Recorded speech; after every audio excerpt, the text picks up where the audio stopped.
السلام علیکم ورحمۃ اللہ. میرے ساتھ یہ میرے بھائی ہیں خالہ زاد بھائی بشارت صاحب.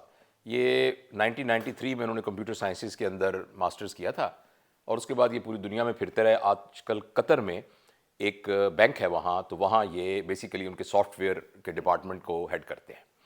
تو یہ پاکستان آئے ہوئے تھے، تو میں نے ان سے سمجھنے کی کوشش کی کہ یہ بتائیں کہ یہ جو ملک ڈیفالٹ ہوتے ہیں اور یہ جو وہ کیسے ہوتے ہیں.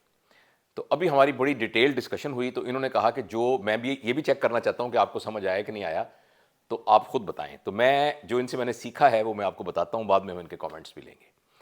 انہوں نے مجھے یہ سمجھایا ہے کہ جو پاکستان ہے نا، فرض کریں پاکستان کا خرچہ ہوتا ہے 100 روپیہ، جس میں پاکستان میں جو تنخواہیں ہیں وہ، پاکستان کے اندر جو ترقیاتی کام ہیں وہ، اس کے علاوہ پاکستان کے اندر کوئی بھی ڈیزاسٹر آ جائے تو اس کی مینجمنٹ، یعنی پورے پاکستان کو چلانے کے لیے جو خرچہ ہوتا ہے سارا، وہ اگر ہے 100 روپیہ. اور جو پاکستان کی آمدنی ہے، وہ آمدنی کہاں سے ہوگی؟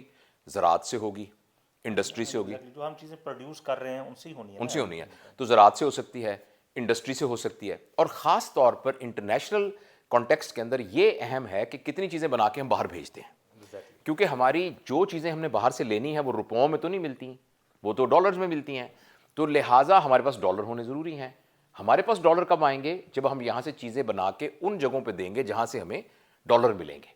لہٰذا پاکستان کی آمدنی کے ذریعے زراعت ہے، پاکستان کی معدنیات ہیں، اور پاکستان کی جو انڈسٹری سے چیزیں ایکسپورٹ ہوتی ہیں وہ ہے، پاکستان کے انجینئر سافٹ ویئر بناتے ہیں وہ جو ایکسپورٹ ہوتی ہے وہ ہے.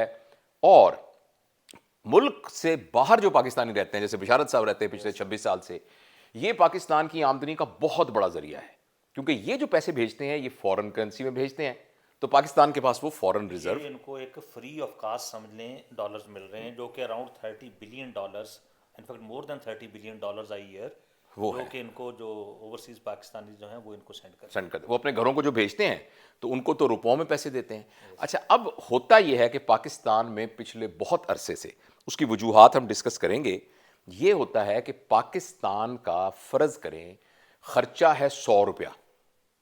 جب ہم اپنی آمدنی کیلکولیٹ کرتے ہیں تو یعنی ہمارا جو آمدنی ہے فرض کریں وہ ہے 70 روپے، لیکن اس میں جو ہم خرچہ کیلکولیٹ کرتے ہیں تو وہ خرچہ ہر دفعہ اس سے بڑھ جاتا ہے.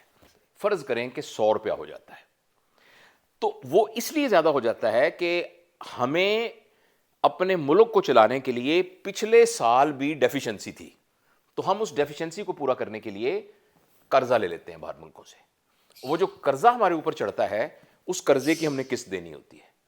لہٰذا ہمارے اخراجات میں تنخواہیں دینا، لوگوں کو صحت کی سہولت دینا، نئی سڑکیں بنانا، نئے اسکول بنانا، باقی سارے کام کرنا، اس کے علاوہ قرضہ دینا، وہ بھی ہمارے خرچے میں سے ایک خرچہ ہے. ہیں، میجر خرچہ ہے. اب جب بجٹ ہوتا ہے تو ہم کیلکولیٹ کرتے ہیں کہ ہمارا خرچہ اتنا ہوگا، فرض کریں 110 روپے.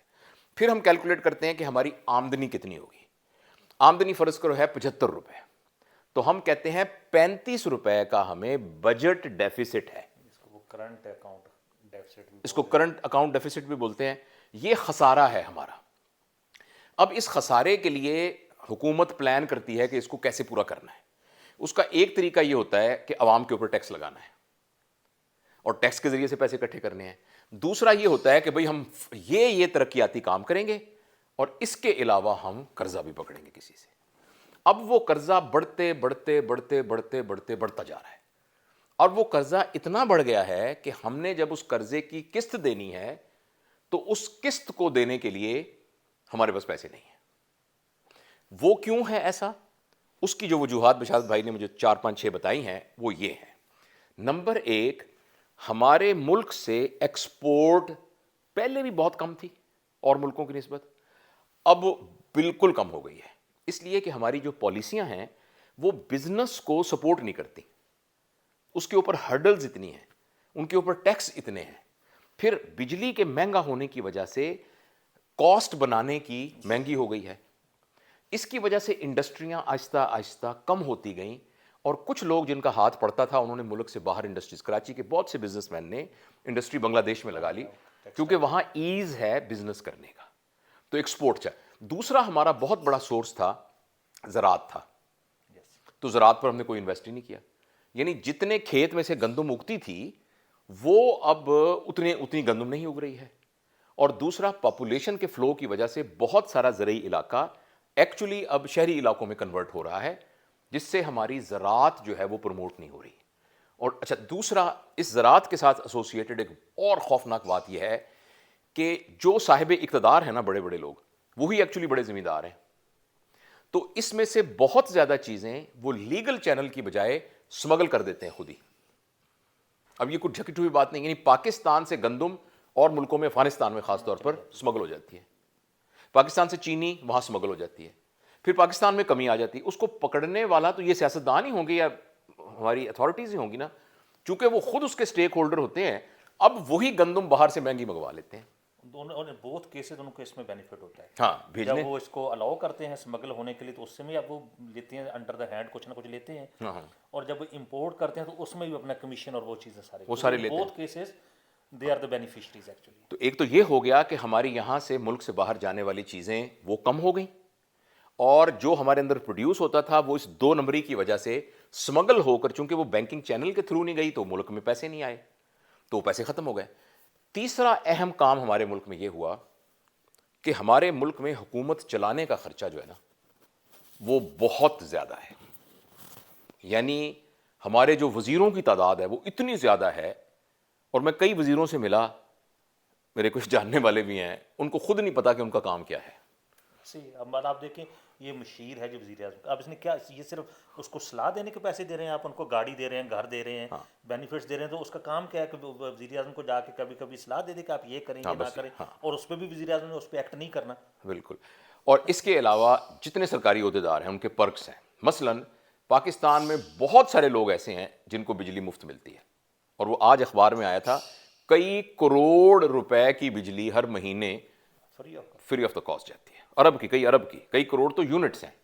اچھا اسی طریقے سے جو ہمارے جتنے بیوروکریسی ہے, جتنی جوڈیشری ہے, جتنے آرمی کے سینئر لوگ ہیں, ان کے اوپر خرچہ بہت زیادہ ہو رہا ہے. آپ کبھی گھر دیکھیں, بڑے بڑے ان کے گھر دیکھیں, اس گھر کے اندر پورے فلیٹس بن سکتے ہیں, اور وہ گھر نہیں ہوتا, وہ ایک پورا کمپاؤنڈ ہوتا ہے, ایک محلہ ہوتا ہے پورا. کمشنر کا گھر ایک محلہ ہوتا ہے, اور وہ کاسٹ سینٹر ہے, basically it's a cost centre now خرچہ which can be converted into revenue generating ہاں center. اس کے اندر ایک بہت ریزنیبل ایک کنال کے اندر ان کی کوٹھی بن سکتی ہے جو کافی ہوتی ہے. No need, one canal is not needed. There may be 2 persons نا, میاں بیوی ہوں گے, 2 بچے ہوں گے, 2 کمروں کے گھر میں رہ سکتے ہیں, کیا مسئلہ. لیکن چلیں ایک کنال کی بھی بنا لیں تو باقی ایریا کو کمرشلی یوز کیا جا سکتا ہے. تو یہ تو ہمارا ایک تو یہ ہوا کہ ہم یہاں سے کچھ پیدا نہیں کر رہے ہیں. نمبر 2 ہم یہ کر رہے ہیں کہ زراعت پر ہم نے کوئی توجہ نہیں دی, اور زراعت سے ہماری, اور اگر ہوتی ہے تو وہ اسمگل ہو جاتی ہے کیونکہ کوئی چیک اینڈ بیلنس نہیں ہے.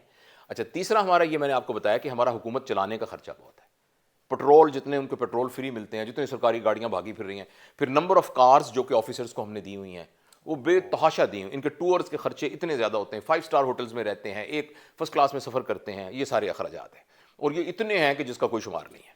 گارڈ ان کے ساتھ لگے ہوئے ہیں, باقی چیزیں لگی ہوئی ہیں. یہ باہر نکلتے ہیں نا جی, تو ان کے آگے پروٹوکول کی 2 گاڑیاں, پیچھے پروٹوکول کی 2 گاڑیاں, پیچھے ایمبولینس, یہ ساری چیزیں چل رہی ہوتی ہیں, 1 یا 2 اس کے ایک بندے کی حفاظت کے. ہاں اچھا اس کے علاوہ پھر ایک اور مسئلہ ہو گیا, اور مسئلہ یہ ہو گیا کہ ہمارے پاس ایک اور زبردست دولت کٹھی ہو گئی تھی اس سارے دوران, اور وہ تھی مین پاور, ہیومن ریسورس. پوری دنیا اس بات پر رو رہی ہے کہ ان کے پاس ہیومن ریسورس نہیں ہے. یو کے میں ہیومن ریسورس نہیں ہے, یورپ میں ہیومن ریسورس نہیں ہے, اسی لیے وہ ہر سال یہاں سے لوگوں کو بلا رہے ہیں. اور ہمارے پاس جو ابنڈنٹ یعنی ہیومن ریسورس ہے وہ گلیوں میں آوارہ پھر رہی ہے, یا تھوڑی 10 ہزار روپے میں 5 ہزار میں کام کر رہے ہیں, مزدوری کریں. حکومت ایک دن کے اندر ان کے لیے پلان بنا سکتی ہے. ہم نے کئی دفعہ یہ پلان بنا کے دیا ہے کہ سب لوگوں کا ڈیٹا اکٹھا کر کے ان ساروں کو تھوڑی ٹریننگ دے کر پوری دنیا کی مارکیٹ میں حکومت کمپین کر کے, جیسے جو برازیل کا سفیر بیٹھا ہے وہ کیا کر رہا ہے وہاں, ہالینڈ کا سفیر کیا کر رہا ہے وہاں بیٹھا, اور اسی طریقے سے تنزانیہ کا ہمارا جو ہے سفیر کیا کر رہا ہے, یہ وہاں بیٹھ کے ان کے لیے جابس کریٹ کریں, اور حکومت کے طور پہ یہ جائیں اور یہ یہاں سے زرعی مبادلہ بھیجیں, اور یہ ساری چیزیں کریں. باہر جو ہے نا, یہ آپ دیکھیں جو سیمی اسکلڈ لوگ ہیں نا, جیسے یہ پلمبرز ہیں, الیکٹریشینس ہیں, جو ہاتھ سے کام کرنے والے مکینکس جو ہیں, ان لوگوں کی بڑی ڈیمانڈ ہے باہر, ٹھیک ہے. اور ہم یہاں پہ اس کے لیے کوئی کچھ کر نہیں رہے. ہماری یوتھ کیا ہے, زیادہ تر آپ نے ایف ایس سی کر لیں, بی ایس سی کر لیں, اور یونیورسٹی میں چلے جائیں. مجھے کوئی بتا رہا تھا جی کہ ہماری یہ اسلامی یونیورسٹی میں 70,000 اسٹوڈنٹس ہیں. میں پرسوں گیا ہوں یونیورسٹی میں دیکھ رہا ہوں کہ ہر جگہ مجھے اسٹوڈنٹ نظر آ رہے ہیں. میرے ساتھ جو پروفیسر تھے, میں نے کہا یار اتنے لوگ یونیورسٹی میں, مجھے بتائیں ان سب نے جو ہے یہاں سے جب باہر نکلیں کدھر جائیں گے, کیا کریں گے؟ یہ تو نہ تو ان کے پاس کوئی ٹیکنیکل اسکل ہے, نہ یہ کوئی ہاتھ سے ہارڈ ورک کریں گے, ٹھیک ہے, کیونکہ پڑھ لکھ گئے. پڑھ لکھ گئے ہیں, ٹھیک ہے, اور کیا کریں گے؟ ایک لائن میں جا کے پھر کھڑے ہو جائیں گے.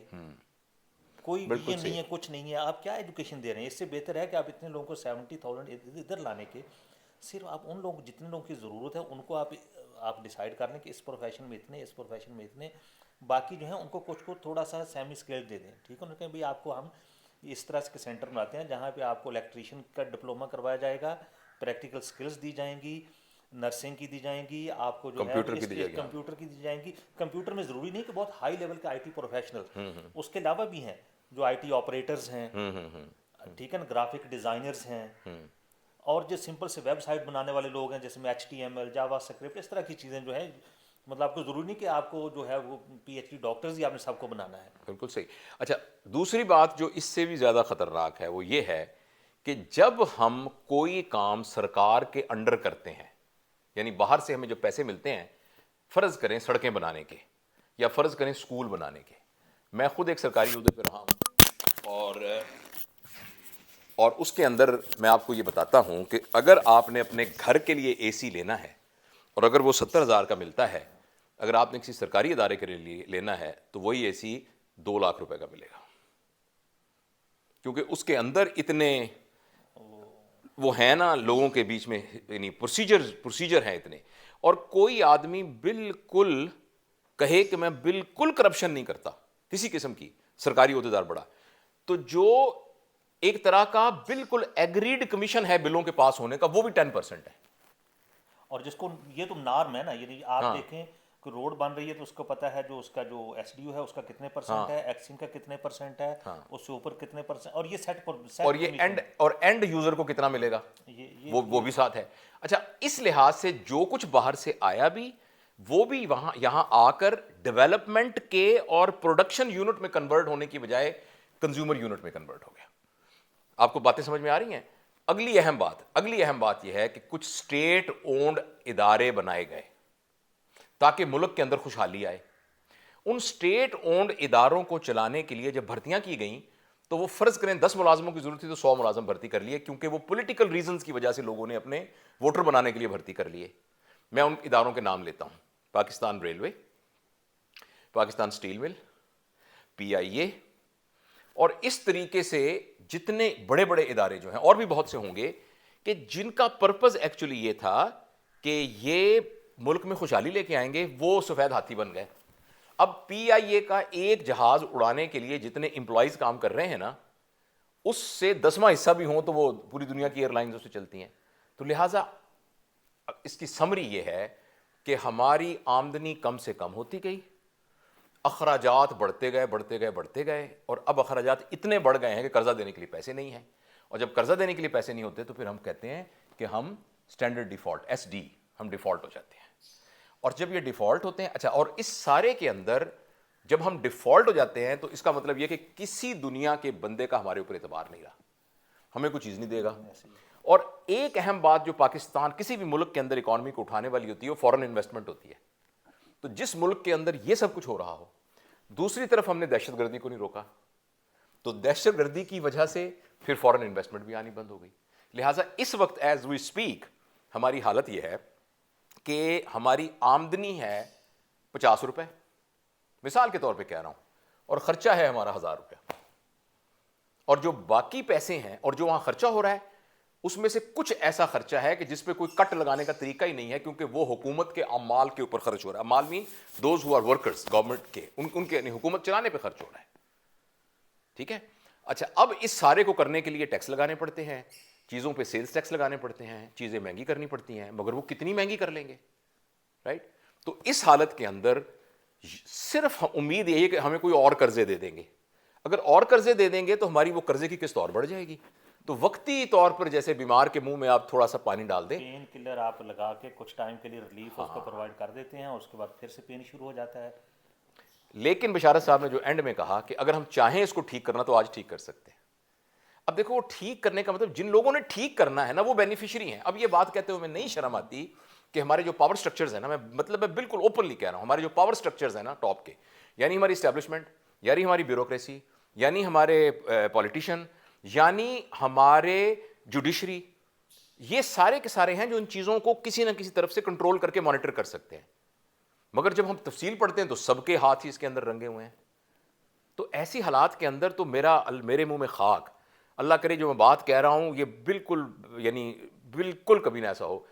جب نظریاتی, معاشی اور معاشرتی جو فیبرک ہے ملک کا وہ جب ٹوٹ جاتا ہے نا تو پھر جغرافیائی فیبرک بھی انٹیکٹ نہیں رہتا, اور یہ بہت خطرناک بات ہے. بہت عرصہ پہلے میں نے ایک شعر کہا تھا کہ جی کو دھڑکا رہتا ہے یہ گھر اپنا, چھوٹے چھوٹے ٹکڑوں میں نہ بٹ جائے, اور اللہ نہ کرے ایسا ہو. اور میں اس لیے, لمبی بات ہو گئی, میں صرف عرض یہ کرنا چاہتا ہوں, ابھی بھی ہم اس کو سنبھال سکتے ہیں بشرطے کہ ہمارے ٹاپ کے جتنے 5-6 پاور سٹرکچرز کے ہیڈ ہیں, یعنی میں اس میں میڈیا بھول گیا تھا, یعنی اسٹیبلشمنٹ, یعنی پولیٹیشینز, یعنی ہمارے بیوروکریٹس, یعنی میڈیا کے ہیڈ. میڈیا کا بہت پاور ہے, میڈیا ان تمام پاور سٹرکچرز میں سے کسی سے کم نہیں ہے, اور ہماری ریلیجس کلرجی, کیونکہ ان کے پیچھے بھی بہت سارے لوگ ہیں. یہ سارے اوپر بیٹھ جائیں اور پاکستان کے لیے ایک کنسسٹنٹ پالیسی بنا لیں جس کے اندر جتنی عیاشیاں حکومت کو چلانے کے لیے ہو رہی ہیں ان کو کم کیا جائے, اور ہیومن ریسورس کو اپنا یوٹیلائز کرنے کا میکسیمم پلان کیا جائے. کسی طریقے سے ایز آف بزنس کر کے یہاں ہمیں وہ کیا جائے, یہاں سے چیزیں پروڈیوس کی جائیں جن کو ملک سے پار بھیجا جائے. کچھ کام تو ایسے ہیں جو امیڈیٹلی آپ کر سکتے ہیں. فار ایگزامپل آپ, میں ون ایگزامپل دیتا ہوں آپ کو, جو اوورسیز پاکستانیز ہیں وہ باہر سے ڈالرز کماتے ہیں, ابھی بھی وہ سینڈ کر رہے ہیں پاکستان کو, لیکن اگر آپ ان کو اور انسینٹیوز دیں, میں نے اسے اور انسینٹیو, اٹ مینس پہلی بات تو یہ ان کو آپ ریکگنائز کریں, ٹھیک ہے, ان کو یہاں پہ آتے ہیں ان کو آپ پروٹوکول دیں. آپ اگر ایک بیوروکریٹ کو پروٹوکول دے سکتے ہیں جو کہ آپ کے ملک کو کچھ بھی نہیں دے رہا, کھا رہا ہے, ٹھیک ہے نا, تو آپ کو جو بندہ جو باہر سے آ رہا ہے جو آپ کو پیسے دے رہا ہے اس کو تو عزت دے دیں نا, اس کو آپ پروٹوکول دے دیں, اس کے لیے کچھ اسے کہیں اگر آپ اتنے پیسے سال میں ڈالرز ملک کو سینڈ کریں گے نا تو جو یہ bureaucrat free of cost rest house use کرتے ہیں نا, آپ اپنی فیملی کے ساتھ وہاں جا کے رہیں. اس میں ہم آپ کو, آپ ملک کے لیے یہ کر رہے ہیں, ہم آپ کو یہ آپ کو فیسیلیٹیٹ کر رہے ہیں. آپ کا کوئی لیگل ایشو ہے ہم اس کو پریارٹی پہ آپ کو سالو کر کے دیتے ہیں. جی بالکل. اور آپ کی ایئر لائن میں ہم اتنے پرسنٹ ٹکٹ چھوڑیں گے, آپ کے بچے اگر داخلہ لیں گے تو ان کو داخلوں پر ہی ہوگا. مطلب کچھ ایسے کام ہیں جس کے لیے کوئی کاسٹ کی ضرورت نہیں ہے, آپ تھوڑا سا اس کو پروموٹ کریں, تھوڑا سا ان کو رسپیکٹ دیں, ان کی عزت نفس بحال کریں, ان کو کہیں کہ وہ بھی جب یہاں آئیں تو آپ سمجھیں کہ یار ہم جو ہے ہمارے ملک میں ہم اگر پیسے بھیج رہے ہیں نا, جتنے زیادہ بھیجیں گے ہمیں اتنی زیادہ پروٹوکول ملے گا. جی بالکل. تو یہ کچھ ایسے بکھری سی باتیں تھیں, اور مجھے امید ہے کہ جن دوستوں نے سنا ہوگا ان کو کچھ کلیئرٹی آئی ہوگی اس میں. Thank you.